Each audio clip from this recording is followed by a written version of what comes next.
Good morning 9th class. हमारी आज की वर्कशीट है वर्कशीट नंबर 74। डेट है 27 जनवरी 2022। टॉपिक चल रहा है राजनीति विज्ञान से।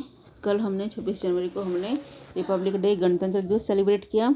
आप सभी को पता है हमारा संविधान लागू हुआ था 26 जनवरी 1950 को, जिसके उपलक्ष्य में हम गणतंत्र दिवस मनाते हैं। तो चलिए आज वर्कशीट देख लेते हैं। चुनावी राजनीति, हमने चुनाव के बारे में जाना, चुनाव क्यों ज़रूरी हैं, क्यों होनी चाहिए, और लोकतंत्र में पार्टियों में प्रतिद्वंदिता क्यों ज़रूरी है। अब है हमारी चुनाव प्रणाली क्या है। सबसे पहले तो आपको ये पता होना चाहिए कि हमारा देश जो है लोकतंत्र है, तांत्रिक देश है। और ये कहने में मतलब कोई दो राय नहीं है कि ये विश्व में लगभग सबसे बड़ा लोकतांत्रिक देश है हमारा देश। लोकसभा और विधानसभा, लोकसभा जब हम प्रधानमंत्री चुनते हैं तब इलेक्शन होते हैं, विधानसभा जब हम मुख्यमंत्री चुनते हैं तब इलेक्शन होते हैं। इन दोनों में ही हम वोट डाल सकते हैं। कि चुनाव हर 5 साल के बाद निश्चित रूप से कराए जाते हैं। 5 साल बाद सभी निर्वाचित प्रतिनिधियों का कार्यकाल समाप्त हो जाता है और लोकसभा विधानसभा भंग हो जाती हैं। फिक्स टाइम है 5 साल। आम चुनाव, अब आम चुनाव सभी चुनाव क्षेत्र में एक ही दिन, यह एक छोटे अंतराल से में अलग अलग दिन चुनाव होते हैं। हमारा देश बहुत बड़ा है तो संभव नहीं है कि इस पूरे देश में एक साथ ही इलेक्शन हो, तो अलग अलग इलेक्शन कराए जाते हैं, वो कहलाते हैं आम चुनाव। फिर उपचुनाव, ये भी जो जैसे अभी 5 राज्यों में होंगे, ये सब आम चुनाव ही हैं। उपचुनाव, जब किसी सदस्य की मृत्यु, जो नेता है उसकी मृत्यु हो जाती है या उसने इस्तीफा दे दिया, तो उसके कारण सिर्फ किसी एक क्षेत्र के लिए जो चुनाव होते हैं वो कहलाते हैं उपचुनाव। तो ये आपसे 3 नंबर में पूछा जा सकता है, इनमें अंतर पूछा जा सकता है आम चुनाव और उपचुनाव में। फिर निर्वाचन क्षेत्र किसे कहते हैं। निर्वाचन क्षेत्र होता है हमारे देश में क्षेत्र विशेष पर प्रतिनिधित्व आधारित प्रणाली अपनाई गई। हमारा जो देश है, हर क्षेत्र में अलग अलग प्रतिनिधित्व होते हैं, हर राज्य में अलग अलग प्रतिनिधित्व हैं।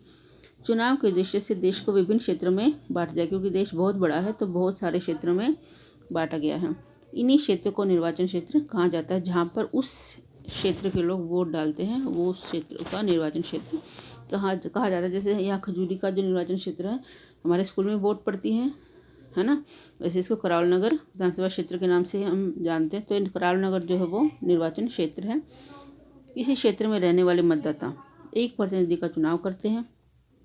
लोकतांत्रिक चुनाव की विशेषता यह है कि हर वोट का मूल्य समान है। एक व्यक्ति और उसकी वैल्यू कितनी, 1 वोट, एक आदमी एक ही वोट डाल सकता है।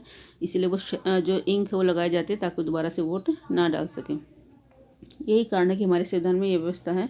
प्रत्येक निर्वाचन क्षेत्र में मतदाताओं की संख्या लगभग एक समान होती है। वहाँ के उस एरिया के जितने भी लोग हैं वो उस निर्वाचन क्षेत्र में आते हैं। अब लोकसभा में कितनी सीटें होती हैं। विधानसभा में लोकसभा चुनाव के लिए देश को 543 निर्वाचन क्षेत्रों में बांटा गया है। ये आपको याद रखना है। 3 नंबर में भी आ सकता है और 1 नंबर में भी। प्रत्येक निर्वाचन क्षेत्र से चुने हुए प्रतिनिधि को संसद सदस्य सांसद कहा जाता है। क्या कहा जाता है, MP, मेंबर ऑफ पार्लियामेंट। हमारे इधर का कौन है, हमारे इधर का है मोहन बेस्ट, ठीक है। हमारे लोकसभा जो चुनाव क्षेत्र का जो प्रतिनिधि है मोहन बेस्ट। फिर विधानसभा चुनाव के लिए प्रत्येक राज्य को उसकी विधानसभा की सीटों के हिसाब से बांटा जाता है। अगर बड़ा राज्य है तो ज़्यादा सीटें, छोटा राज्य है तो कम सीटें। इन सीटों से निर्वाचित प्रतिनिधि, यहाँ पर जो प्रतिनिधि चुने जाते हैं जनता के द्वारा, निर्वाचित प्रतिनिधि वो होते हैं जो चुने जाते हैं जनता के द्वारा, उन्हें विधायक कहा जाता है। प्रत्येक संसदीय निर्वाचन क्षेत्र के भीतर विधानसभा के कई निर्वाचन क्षेत्र आते हैं।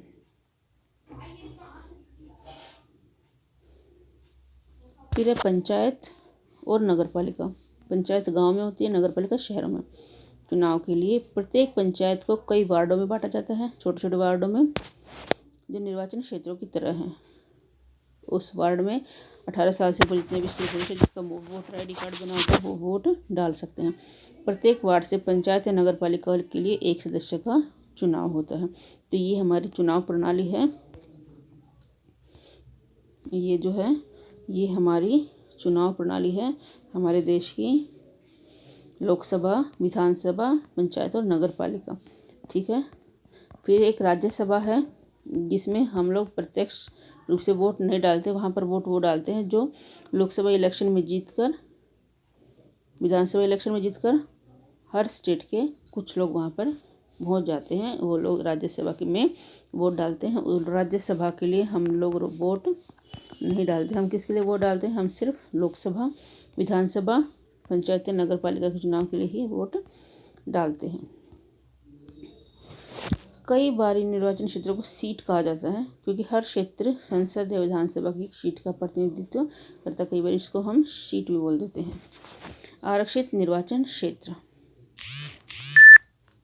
कुछ कमजोर वर्ग लोकसभा और राज्यसभा, विधानसभाओं में नहीं पहुंच पाते।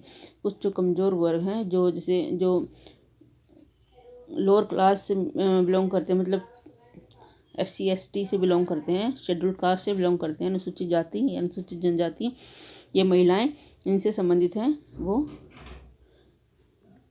इनमें नहीं पहुंच पाते लोकसभा और राज्य विधानसभा में। उनके पास दूसरों के खिलाफ चुनाव लड़ने और जीतने के लिए आवश्यक संसाधन, शिक्षा और संपर्क नहीं हो सकता। कई बार हम देखते हैं कि उन्हीं लोगों को टिकट मिलता है जिनके पास पैसे ज़्यादा होते हैं। इन लोगों के पास, जो कमज़ोर वर्ग हैं, जिनके पास ना पैसे होते ना ही शक्ति होती, तो इनको वहाँ तक नहीं पहुँचने दिया जाता। जिसके लिए हमारे संविधान ने क्या प्रावधान किया है? उनको उनकी सीटें रिजर्व कर दी हैं। जो प्रभावशाली और साधन संपन्न है वे उन्हें चुनाव जीतने से रोक भी सकते हैं।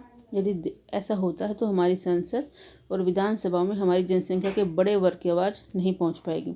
इससे हमारा लोकतंत्र कमज़ोर हो जाएगा। यदि सारे ही उच्च वर्ग के लोग होंगे तो जो कमज़ोर वर्ग के लोग हैं उनकी आवाज़ दब जाएगी, जो संविधान में होना, जिसका दुष्परिणाम होगा।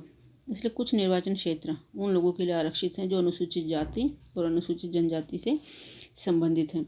वर्तमान में लोकसभा में 84 सीटें लोकसभा में अनुसूचित जातियों के लिए हैं, 47 सीटें अनुसूचित जातियों के लिए हैं। 1 सितंबर 2019 के बाद की स्थिति है, ये आरक्षित हैं। ये संख्या कुल आबादी में उनकी हिस्सेदारी के अनुपात, मतलब वो संख्या में कितने हैं, उनकी आबादी कितनी, उनकी जनसंख्या कितनी, उस हिसाब से उनको सीटें दी गई हैं। लोकसभा में 84 सीट SC के लिए, 47 सीट ST के लिए। कई राज्यों में ग्रामीण, पंचायत और शहरी नगर पालिका और नगर निगमों, स्थानीय निकायों में सीटें अन्य पिछड़े वर्गों के लिए भी आरक्षित हैं। इसी तरह ग्रामीण और शहरी निकाय, स्थानीय निकाय में 1/3 सीटें महिला उम्मीदवारों के लिए भी आरक्षित। अगर महिलाओं को नहीं मिलेंगी तो महिलाओं के हक के लिए कोई नहीं लड़ेगा ना, पुरुष प्रधान समाज है हमारा, इसलिए महिलाओं के लिए भी रिजर्व हैं और SC ST के लिए भी सीटें रिजर्व हैं। ये 3 नंबर के लिए ये क्वेश्चन आपसे पूछा जा सकता है कि आरक्षित निर्वाचन क्षेत्र किसे कहते हैं। अब क्वेश्चन देख लेते हैं। आम चुनाव और उपचुनाव में अंतर 3 नंबर के लिए आपसे पूछा जा सकता है एग्जाम में भी। सांसद और विधायक मंत्री, ये भी पूछा जा सकता है। लोकसभा और राज्य चुनाव महिलाओं के लिए आरक्षण है क्या? तो है, ये भी पूछा जा सकता है। और क्यों है? तो ये भी पूछा जा सकता है क्यों है। अगर नहीं होगा तो महिलाओं के लिए लड़ने वाला कोई नहीं होगा, महिलाओं के अधिकारों के लिए कोई नहीं लड़ेगा। उसके बाद देश को चुनावी निर्वाचन क्षेत्र में विभाजित करने के लिए संविधान में क्या व्यवस्था की है? तो सारी व्यवस्था आपको बताई गई है निर्वाचन क्षेत्र की। तो क्वेश्चन आपको स्वयं करने हैं। इनमें से एक क्वेश्चन आपको पेपर में उम्मीद है मिल जाएगा। तो चलिए आज की वर्कशीट में इतना ही। बाकी कोविड से बचने के लिए हमें मास्क पहनते रहना चाहिए।